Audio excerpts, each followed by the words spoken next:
guys, welcome back to our channel. I'm Cassandra, and today I'll be talking about the newborn essentials and what you really don't need to buy that people just put in the registry that is really not necessary, and you can pick something else that other people would ask for or people would want more than anything else. So I'll start off with talking about the things that you do need as a newborn with a newborn or in general with an infant, and then I'll talk about the things that you really don't need that you can do something else with, if that makes any sense. If you are here right now and you haven't subscribe, please like, share, comment, tell me what else you would like to see, and then from there we'll go on and see what happens.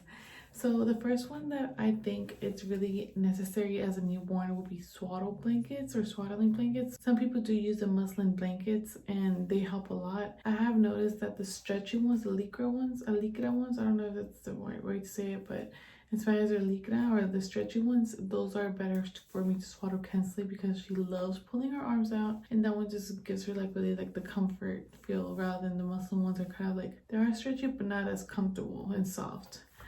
So that's like one of the main things that I really like, and I think it's really necessary because if they're swaddled, especially at night, if they're swaddled and you breastfeed or you feed them in general and they burp, they sometimes get it in their swaddles. So it's always good to always have extras just in case of this. Oh, I thought it was a gray hair. I'm so sorry about that. I was like, I have gray hairs. Sorry, that was like so out of the topic, but yes. Muslin swaddles or swaddle blankets are a necessary just because it is good to wrap them. Another thing I think a lot of people don't talk about is baby thermometers. This is because you never know what's going to happen. You never know what can happen to a baby, especially when they're newborns. You really don't know how they feel about anything just because they sleep so much. So just having a baby thermometer is always good, just to be on the safe side more than anything else.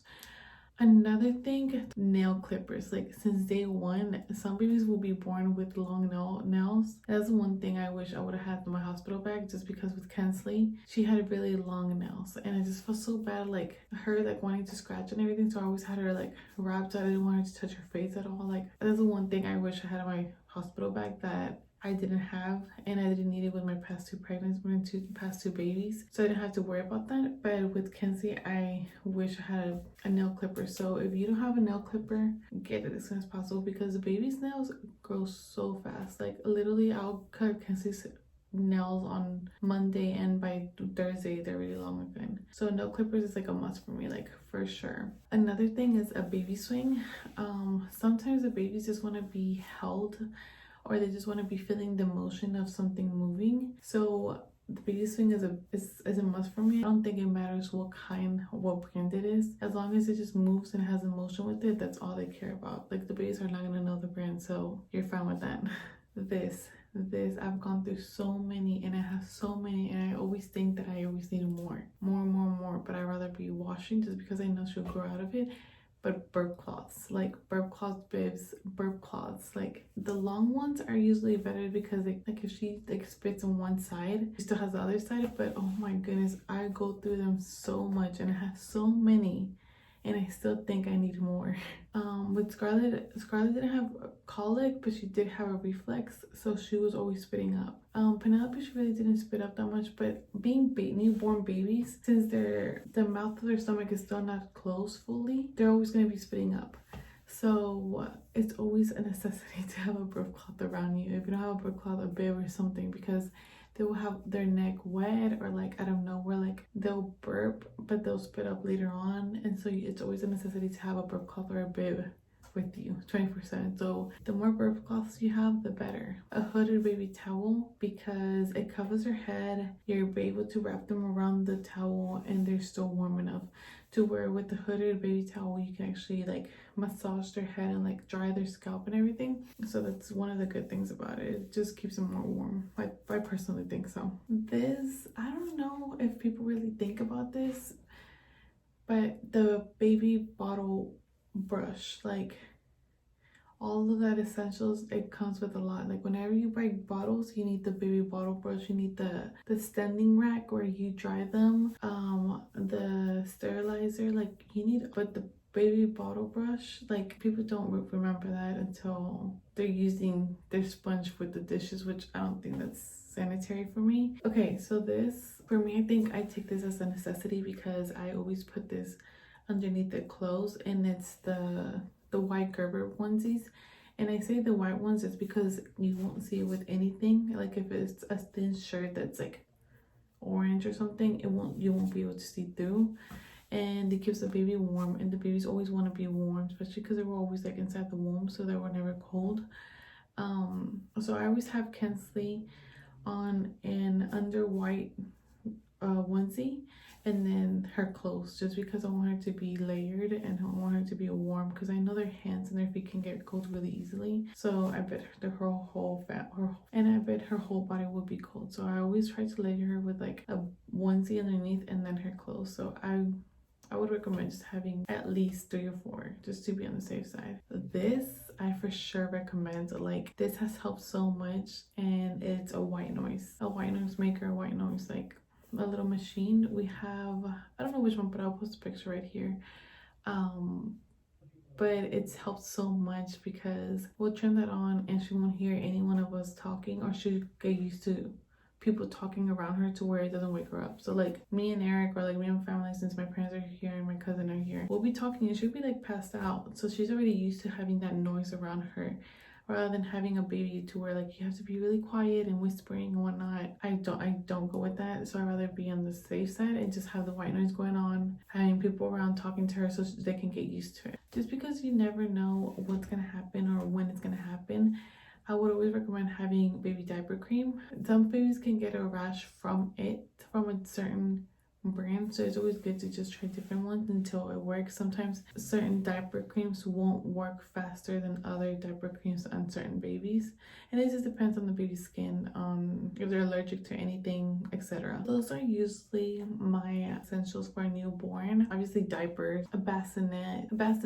For me, I have one that's not really that heavy, that I can move around, that I can literally carry from my room to the living room, and it's like the best thing ever. Just because I can put her wherever I go and she'll be asleep. So bassinet, that's not that heavy. Honestly, for me personally, I don't have an expensive bassinet. I don't have nothing over like glam or anything. It's something so simple to where I know that she's gonna grow out of it in less than 3 months and she's gonna go to her crib. So there's no point for me to be spending so much money on a bassinet that I know that she's not gonna use for more than 3 months. Especially this girl that she's like more than 22 inches long. Like it's not gonna last her. Like I don't even think it's gonna last 2 months there. So for me, I've always had this bassinet, even with Scarlett. If you are breastfeeding, another essential for me is a haka. Haka has saved me so many ounces of milk, and that's exactly how I've been saving over 700 in a little bit less than a month. It's a pretty good purchase for me, and I actually don't have like the haka brand. I actually got mine from Walmart and it was like $6 or so it was worth it, and it's helped me so much since then. Another essential for me would be a boppy, and the boppy has helped me because since I'm breastfeeding, I'll put it underneath her to just hold her a little bit higher, and I just feed her better like that. Either way that boppy is going to grow into her as well. You can put her in tummy time, you can sit her with it, you can lay her on it. Like there's so many things you can do with the tummy time. I already said that. But I'll be talking about things that you really don't need as for a new mom, and one of the things is really diaper changing table. Like if it comes connected with the crib, okay, great, but honestly you really don't need it. Like you can always just put the changing pad dresser that you use for the baby, and that's it. It's honestly, it looks so cute. I really wanted with Scarlett, and I didn't have it until Penelope, was a white warmer, and I personally don't think it's really a necessity, just because if it comes to the baby having like a whole blowout, or like you're not even close to the wipe warmer, like let's just say at a restaurant or something, how are you going to be warming it up? Like how are you going to be expecting the baby to be like with warm wipes all the time? So when it comes to like an emergency, or like it comes to like you being out of the house, who's going to be warming up your wipes? Like for me, it's kind of like, it's not really a necessity. It's really not something that you really need. Like yeah, it's a like luxury, I guess, but it really doesn't last if it comes to like you warming them up. Another thing that I feel like I did a lot buying for Scarlett was shoes. And honestly, I don't know why so many shoes. Like I understand you want to make them look cute, but you're only going to be making them look cute whenever you're going out. like whenever you're going to like a special party or like something like that. But right now, no one's gonna be going out, especially with a newborn, to any parties. You don't need any shoes. Like you really don't need any shoes. You can buy those socks that have like the little shoe already on it, but the baby's feet are so small that nothing's gonna fit them right. So there's no point to you spending money on shoes that you're not going to put on them all the time. There's no point of you putting shoes on them when they're going to be at home. There's no point of you buying shoes that they're going to probably last them for like a month or so. So like for me, it's kind of pointless to be buying shoes. One of the things I'd say that is not necessary, it's a baby bullet or like one of those baby food makings. It's because they're so expensive. Yeah, you can literally just buy one of those brand new salsa makers. So like I don't know if you have seen those, to where like it's so simple, but like you just cut everything and like it just goes in there and it liquefies it for you, or like it makes it into puree, and it does the same thing for like $20. Like it's the same thing, it's just the brands, it's just baby stuff. Lastly, it's baby powder. Actually, our pediatricians, they recommended us not to put baby powder on them just because it wasn't good for them. And honestly, I think I've used baby powder more on my own hair than on my girls' booties. But yeah, guys, that's the end of the video. I hope y'all enjoyed it. I hope it did help at least one of y'all, because if it helped one of y'all, I did my job. But yeah, guys, this is the end of the video. But let me know if it actually did help in any sort of way. Let me know what else you would like to see, and please share this video. Please share our channel, comment what you would like to see, subscribe if you haven't, and we'll see you on the next one. Bye, guys.